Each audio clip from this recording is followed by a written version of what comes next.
A great commander-in-chief abroad does not always make a great president at home. That was the case when it came to Franklin Delano Roosevelt. In the 1940s, President Roosevelt led us to victory in World War II. That stunning achievement, however, obscures Roosevelt's record in the 1930s. In the 30s, Roosevelt battled the Great Depression at home and met defeat. To understand how this happened, it helps to remember who Roosevelt was before he became president. His passion was the sea. An experienced sailor, he knew every crack and cranny of the Atlantic coast. His first work in the federal government was as Assistant Secretary of the Navy, where his mastery of the seas became evident to colleagues. After serving as governor of New York, Roosevelt was elected president in 1932. The job confronting him was all land. America lay mired in the Great Depression. 1 in 4 was unemployed. Roosevelt made a promise to put Americans back to work. He would help the forgotten man, the man at the bottom of the economic pyramid. To rescue America, the new president decided to steer the country like a ship in a storm, with himself as captain. Just as a commander calms a nervous crew, Roosevelt told Americans to forget their fear. The only thing to fear, he said, was fear itself. Roosevelt also promised to re-rig the economy and run it tight as a ship.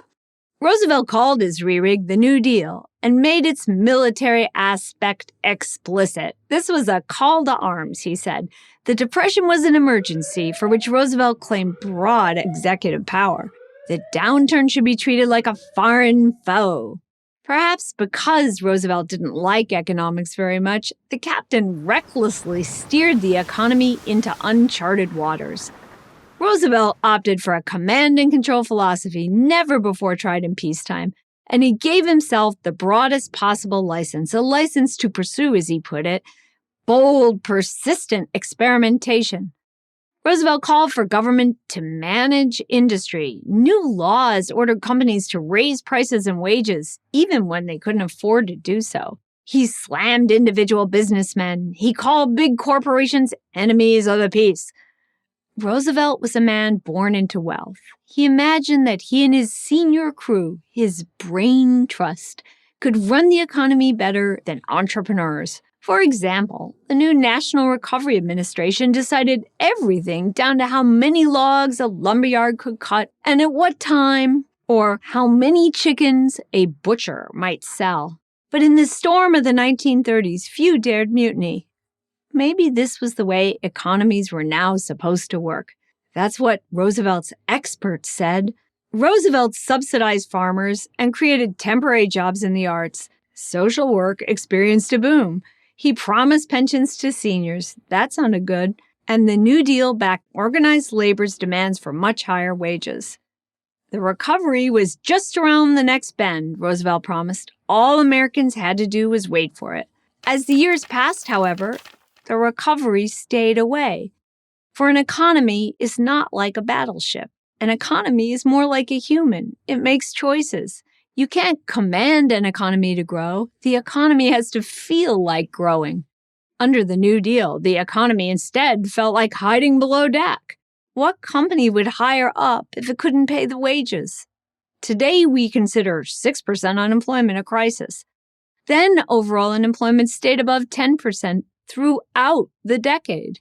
So if the New Deal broke its own promise, why did America give Roosevelt a second term in 1936? One answer was that Roosevelt was indeed a charismatic captain, a man who did inspire.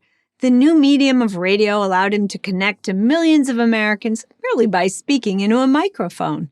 Second, Roosevelt convinced the nation that crisis was indeed the new normal. Third, money was involved. The New Deal systematically rewarded voting blocs, whether seniors, laborers, or farmers. These groups expressed their thanks with their votes. And finally, Roosevelt was a man of extraordinary personal will. Confined to a wheelchair by polio, Roosevelt did not allow obstacles, political or otherwise, to deter him. If he wanted something, he went after it and usually got it. That included his New Deal. By the 1940 election, the big issue was a war across the Atlantic. Here was a realm where a Navy man was a strong choice, and once Roosevelt turned to work, he eased up on business and instead hired companies to build him ships, planes, and guns. Still, the facts are important to remember. We can praise President Roosevelt's war service all we like, but there's no way around that New Deal record. President Franklin Roosevelt himself put the great in the Great Depression. I'm Amity Shlaes, author of The Forgotten Man for Prager University. Thank you for watching this video. To keep PragerU videos free, please consider making a tax-deductible donation.